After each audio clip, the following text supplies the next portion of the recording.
How's everybody doing? Yeah, so I'm going to talk about the top 5 YouTubers around this time. Maybe not the top 5, but 5 YouTubers that you should know about. Maybe these aren't the best, but these are people that I watch regularly. I'm subscribed to them. And some of these people don't get the attention that they deserve. And I'm going to get to that in a moment. You know, there's a lot of people here on YouTube that don't deserve the type of attention that they get. You know what I mean? They're way overblown and, you know, yeah, overrated and shit. Excuse me. Seasonal allergies. They're a killer. You know, but anyway, let me start off. Some of these people do have a lot of subscribers. Some of them don't. Alright, so we start off with Spoony, Noah Antweiler. I think that this guy is very good in his videos. He's very likable, doesn't come across as pretentious or anything. You know, he's just a very likable guy. He's got quite a few subscribers, actually. You know, the guy pretty much lives off of YouTube, but the man is good. He's funny, gives good quality game reviews, doesn't do so many, so much of the game reviews anymore. More movie reviews, but you know, even him recently with his girlfriend just reviewing and eating Japanese food, there's something oddly entertaining about him. Just funny, charismatic. If you've never seen him before, you know, like I said, his channel now is Noah Antweiler, his real name, instead of the Spoony tagline there. He like just changed the name of the channel, but you know, he's very good, and I have to say, you know, if you want to be entertained, his videos are a little bit long. Some of them are over an hour, but the guy somehow knows how to utilize that time and entertain. He might, you know, drag things out a bit. He might, you know, need to summarize things maybe a little bit better and quicker. But, you know, somehow a lot of times I end up, not in one sitting, but in a couple of sittings, I managed to get through the video, and I'm glad I did. There's some very entertaining, thought-provoking stuff, you know, especially about the movies he reviews. He says some things that even I don't even think of when I review movies or watch movies. So give him a watch if you haven't seen him. Boogie2988, this man's got a shitload of subscribers, and rightfully so. The man has a pretty depressing story. If you ever seen his Draw His Life story, holy fucking shit, it will make your lip quiver. I swear to fucking God. It's a very sad story. Boogie, unfortunately, is morbidly obese, but the man has a really, really good heart, a heart of gold. You could see that he's genuinely a nice guy. He was down on his luck. Somehow he managed to get in the video game industry, but he's not like a pretentious jerk or anything, which is good to see. You know, he doesn't beg anybody to send him games. You know, like, oh man, oh shit, the allergies. Yeah, I swear to fucking God, someone get me a motherfucking Claritin up in here. Holy fucking shit, I'm having allergies, and it sounds like I'm saying YouTuber names amongst the coughs and sneezes, but I'm not, you know, it sounds like it. But yeah, seasonal allergies, motherfuckers. Anyway, yeah, Boogie2988, also known as Francis here on YouTube, which is probably his best videos. I like when he talks in his normal voice, but he, this character he has as Francis is when I was introduced to him. A friend showed me a video of him screaming about Mountain Dew, and from that point on, I was taken by it. I thought it was fucking hilarious. The man's very, very entertaining. And I have to say that the Francis videos are so fucking funny. They are unbelievably funny. You know, he's raging about different things from movies to mostly video games. The man's whole channel mostly is made up of, you know, video game talk, but you know, it's good insight, and the Francis videos are just, it's a lot of hilarious. So it's a good mixture of comedy while, you know, mostly staying on topic with the video games. He just has a real knack for entertainment and comedy.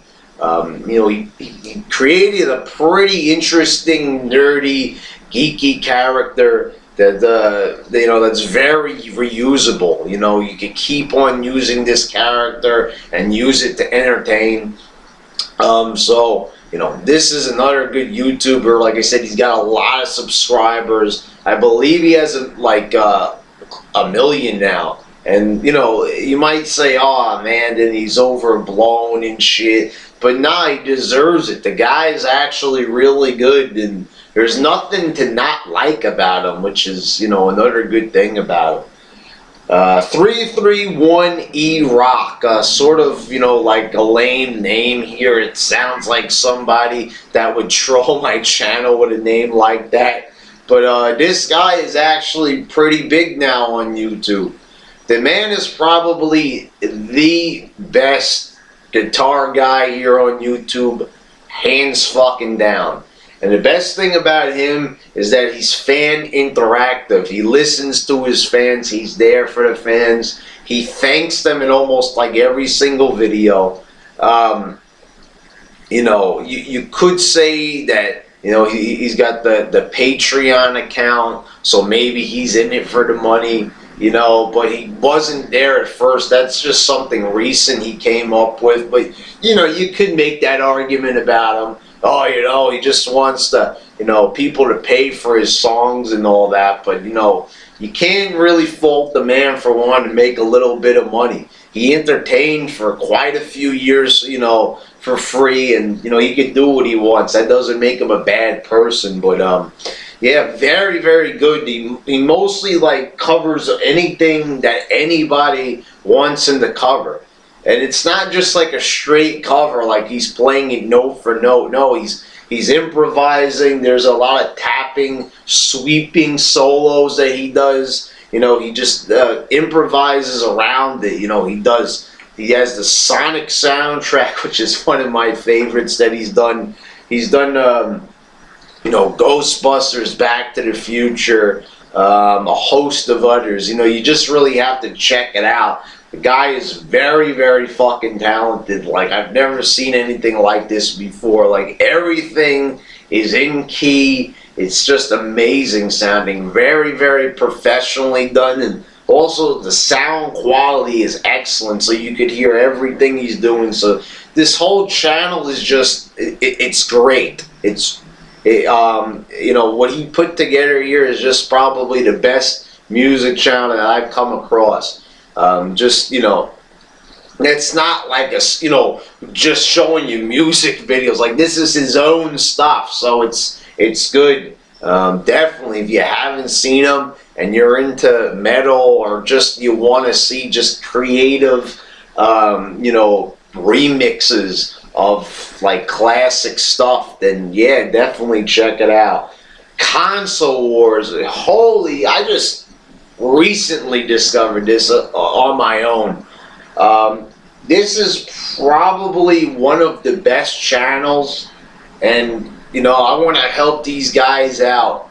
I have never been so entertained before, you know, not since like the early videos of the AVGN, you know, before he sold out, you know, but never have I been more entertained, you know, when it came to video games mixed with comedy.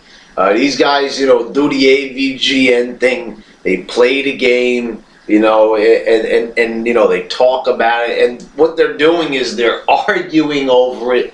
You know, what's better, the Genesis or the Super Nintendo game? A lot of times they'll play like Street Fighter on Sega Genesis, like the champion edition and versus, you know, Street Fighter 2 Turbo. And they did Earthworm Jim, they did Aladdin, they did Final Fight, and Streets of Rage. That and it's hilarious, like very funny lines and ideas here.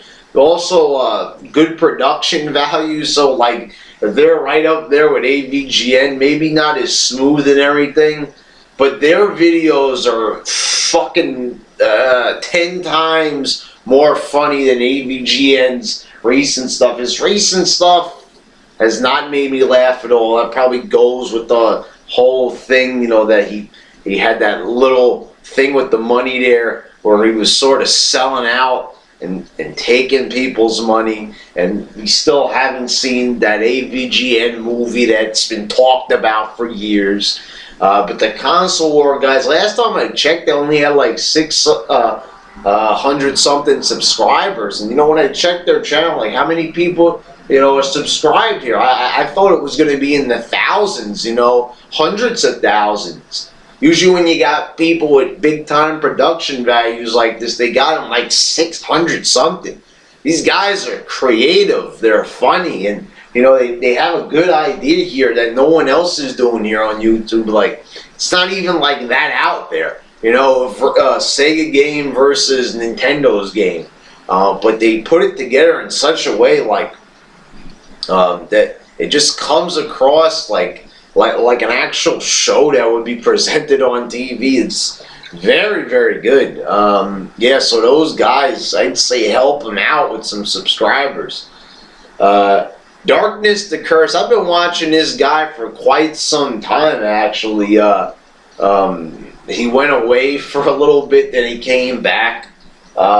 Started watching him, we started like doing like Sonic the Hedgehog reviews, but the kid's really good, you know.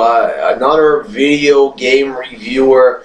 Doesn't have a shitload of subscribers. Has like maybe like 3,000 or something like that, and he's you know, not really funny. You know, he's, you know, I can't say that it's funny.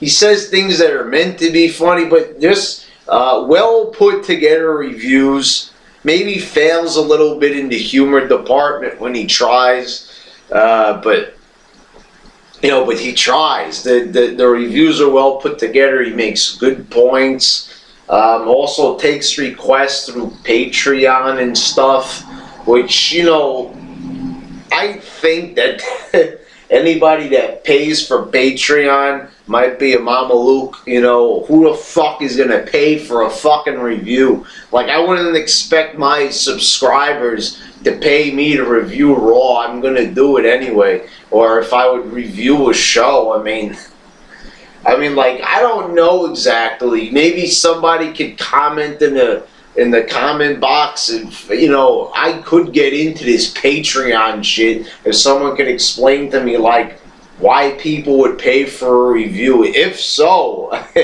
I don't know. Maybe I would, when I get the WWE Network, I'll take requests or some shit. You know, hey, I want a Armageddon 2000 review. I'll be like, hey, pay me, bitch. No, I don't think I'll ever fucking do that Patreon shit. Sounds a little bit selloutish, but anyway, Darkness the Curse, entertaining. Yeah, he was funny, like in the Superman 64 review that he did, you know. But yeah, this guy does some very, very solid reviews. Solid, you know, solid reviews. You know, also like his updates on his life, they're genuine, and just all around, you know, he's got a good personality. Once again, very likable. And that's the thing about YouTube a lot that differs from like TV. You know, sometimes you want to watch somebody's vlogs because, you know, like you see people on TV, but it's not as tangible, you know, like you can't really, you know, like get into it that much because, like, you know, those are big time movie actors, those are Hollywood actors, and you're like, oh man, you know, they live in a mansion, they're just like so much better than me. But when you see somebody on YouTube, it's like they're easier to like because, you know, they don't come off as like egotistical. Some people do, but the people on my list really I don't think are that egotistical. You know, they're very, some of these people are very likable here on YouTube. They, you know, some of them are like people you know, people you see in the bar or on the street, you know. So it's kind of like Cheers here on YouTube, you know. You want to go where everybody knows your name and shit. But yeah, you know, so anyway, yeah, Darkness the Curse, check him out too. So there you go. Those are 5 YouTubers that I personally watch and I find very entertaining. They're worthy of your subscription. So yeah, there you go. 5 YouTubers, the top 5 YouTubers, or 5 good YouTubers, or whatever the fuck you want to call this. I'll figure out the title when I post it. Alright.